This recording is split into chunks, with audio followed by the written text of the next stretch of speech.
Diddy's former assistant Mia told prosecutors that she intended to take this part of working with Diddy to her grave. But before she shared that story, Mia described working with Diddy as experiencing the highest of highs and the lowest of lows. And some of those lows, as she described, was when he would humiliate her and treat her like she was worthless. She mentioned one particular experience when she was working from 8 a.m. in the morning to 3 a.m. at night, and Diddy had invited all of these people over to his house, she said. So he tells her, get IHOP for everyone, but she says she hadn't used the bathroom and it was that time of month.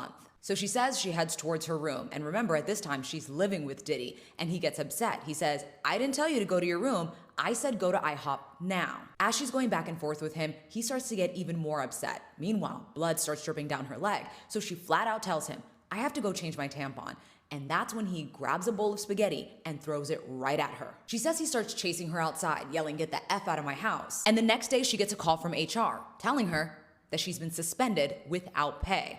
Diddy's orders. But it doesn't end there. She testified that she was on the set of his music video in 2012 when the Wi-Fi stopped working. So Diddy told her, go and figure it out. She says she went to the production people and they told her that they are working on it. So she says she went back to Diddy with that answer and he was furious. She says he was yelling, I don't care if you have to call Bill Gates.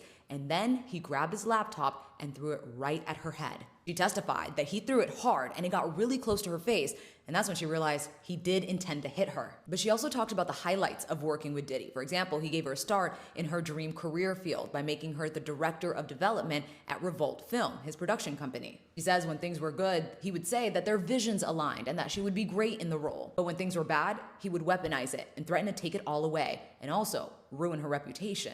She recounted many times where she says that Diddy got physical. For example, slamming her arm repeatedly in a doorway as she tried to get her phone, or dropping a bucket of ice on her as she slept, and then throwing her into a pool. Then she told a story on the stand that she says she never intended to tell anyone, that Diddy sexually assaulted her multiple times. Once at his birthday party, she says he pinned her against the wall and put his hand up her dress. Another time, she says she was sleeping in a bunk at this corporate apartment that a bunch of bad boy employees stayed, and she woke up with Diddy forcing himself on her. And another time, he forced her to perform oral sex on him. At this point, Mia's head is hanging low. She doesn't look up once. She is sobbing and struggling to get her words out. She says she thought she would die with those stories because she said it was the most traumatizing and shameful time of her life. She says after the sexual assaults, she just had to keep her head down and keep moving.